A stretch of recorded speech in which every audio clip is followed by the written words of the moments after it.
then came the question of who was going to play the part. It's funny that whenever you do a TV movie, and we had done so many of them, that casting directors prepare a list for you, and it's almost in alphabetical order, as if they've gone through the Academy directory. By then, I had introduced Connie to a number of friends. She was a big movie fan. She loved Natalie Wood. So I said, Natalie Wood, you want to meet Natalie Wood?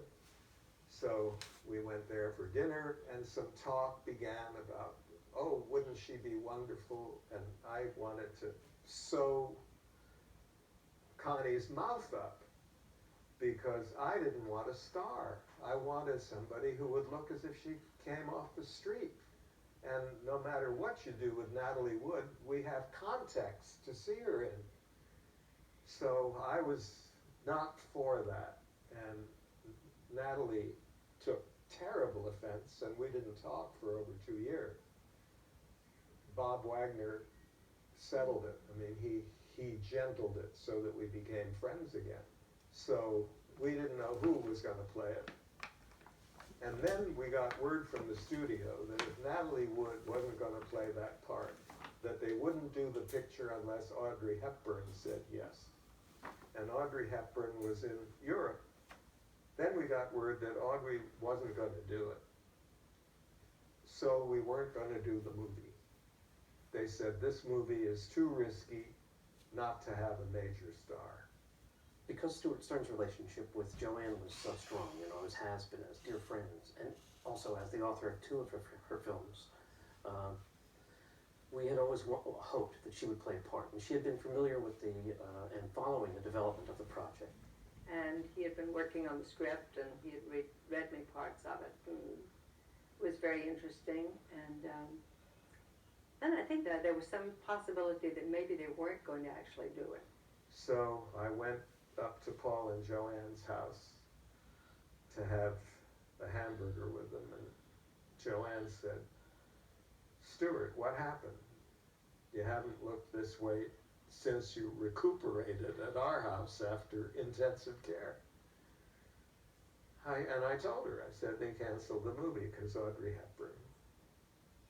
She said, they want a star. I said, yeah. She said, well, I'm not a star in features, but I think that I'm a star on television. Stuart said, Joanne, would you play it? I said, play Sybil? He said, no, play Dr. Wilbur. She said, I think I could play her. I don't think that I'd have the nerve to play her as she really is, but I think I could do it. But do you think that would help get the movie made? I said, I think it would. I thought, Stuart, I'll do anything for you. So I said, if somebody wants me to, that would be fine. Why don't you give them a call? And she picked up the phone right then. And she got Lee Rich, and she said, if I play Dr. Wilbur, will that help you get the picture made? And he said, you bet it would.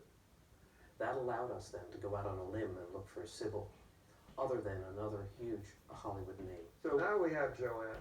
So we also have hired an actress by the day to read with people who come into audition. And we had lists from the casting directors, and I had wanted Lily Tomlin because she could do anybody. And I thought that would be really interesting. And so Joanne said, I'm not going to let those women audition for an actress. They're going to have to be working with me. So I want to come in and read with them. So Joanne came in at 9 in the morning. She left at 6 that night. She read with every single actress who came in that day.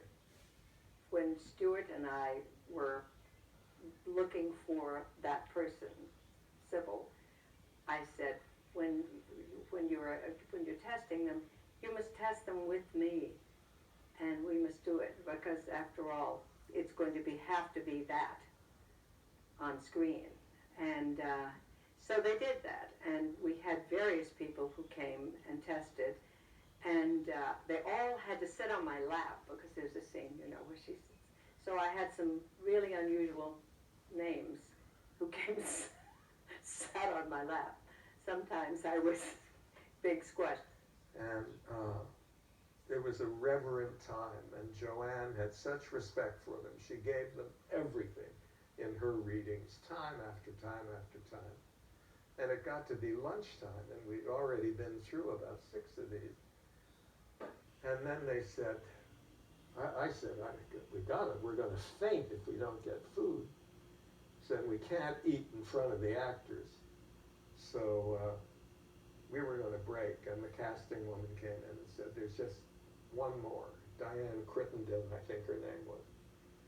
She said, just one more, Sally Field, and she just managed to get here between this and that.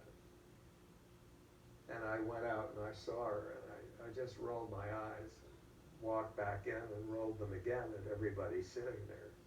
My body language being, let's do this fast and go to lunch, because this is going to be nothing.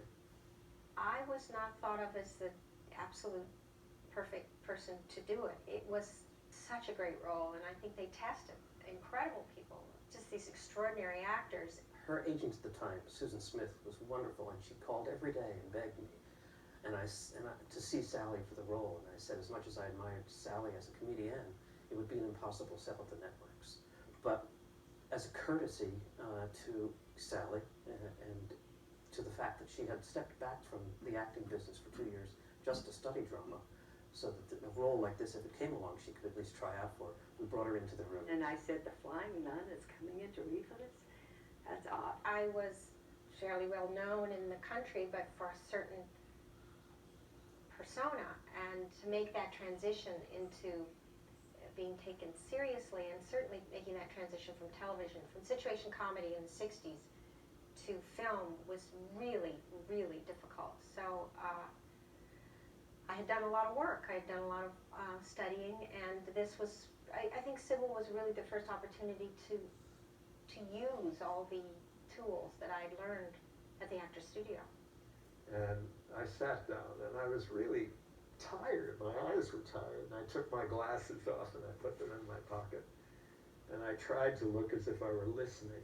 No one really wanted me to be in there to read for it, except Diane Crittenden, who was the casting person. And she starts this dreary monotone with Joanne, and I just went away. And then I heard something that was sharp, and I sort of came awake. And I thought, oh, I've fallen asleep and somebody else has come in. And I put my glasses on, and it was still Sally, but she had changed into Peggy. Vanessa, what's the matter, sweetie? I'm not Vanessa. Oh. I'm sorry, Peggy, but you popped out so fast. What's the matter, sweetie? It was my idea. She stole it. I wanted to sing Easter Bonnet really, really bad. You can sing Easter Bonnet. And I couldn't believe it. Sally came in and she brought with her a particular physical frailness and a frightened quality, a little girl quality that no one else was able to achieve. I saw the character. And no one else, everybody else who read for it. Sally did it. And Sally was there, and everything had been decided as far as she was concerned. You could see that she had totally absorbed this character. All of us were just agog. And then she changed again. Doctor, I don't think that I can take it. My hands are going numb. There's no danger for you. There is no danger. There are no dish towels tying your wrist now. My heart. And the whole system changed, not just the voice.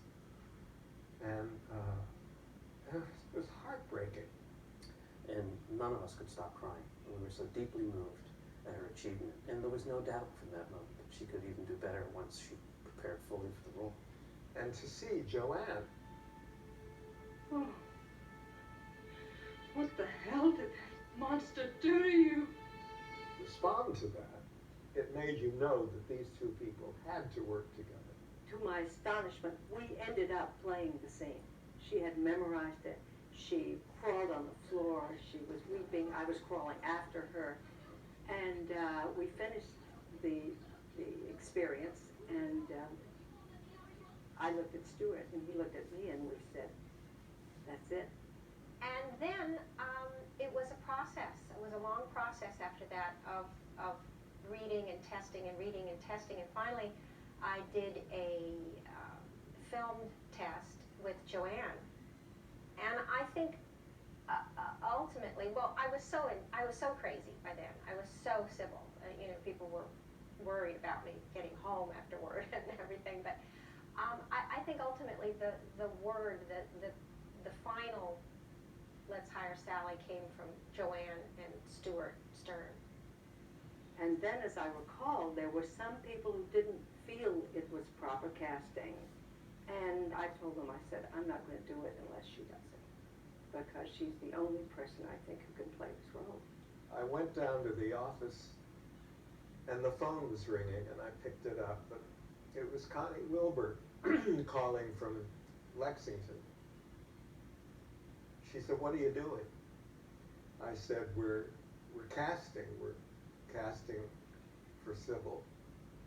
And she said, well, who have you seen? And I started going through the list of ladies.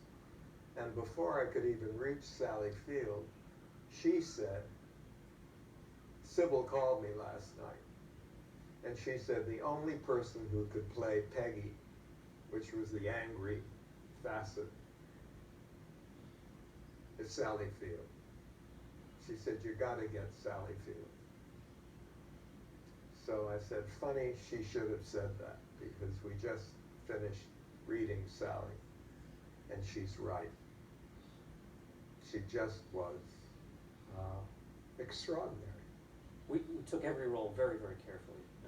For example, the character that Brad Davis played, which was a character designed to show how Sybil would relate to another person in the real world when that person would bring out of her different sides of her personality. First embarrassment or shyness, and then love, then excitement, and then music. We needed her to play off not a bunch of people, but one person, to simplify that kind of story. I was not for him, and I didn't think that he had the kind of light sense of humor that the part needed. So I was very watchful when he did his audition. And I heard him rehearse it and rehearse it and rehearse it, and I began to eliminate it in the script, because I felt that it was not, the way I had written it was not comfortable for him. So I wanted what he really was to come out and to be as comfortable coming out as it possibly could be, and not to have to reach for effects that I wanted. He was like this man-child, and that's, I think, why Sybil felt comfortable with him. I mean, that her characters would come out, because he was kind of childlike himself, and she wasn't quite as frightened of him as she is of grown-ups. So the children would come out and play with him, and he had a kind of man-child quality, and he was just lovely. He was lovely to work with, and a wonderful actor that died way too soon. So the casting couldn't be hasty, and it couldn't be non-selective. We had to be very cautious. We had to find people who had in them the quality that Sally brought to her role. We knew everybody would have to come up to her performance. And we knew if we had any lesser actors around her, that it would hurt her performance, and they would never act again, probably. And so it became a real test to find raw talent.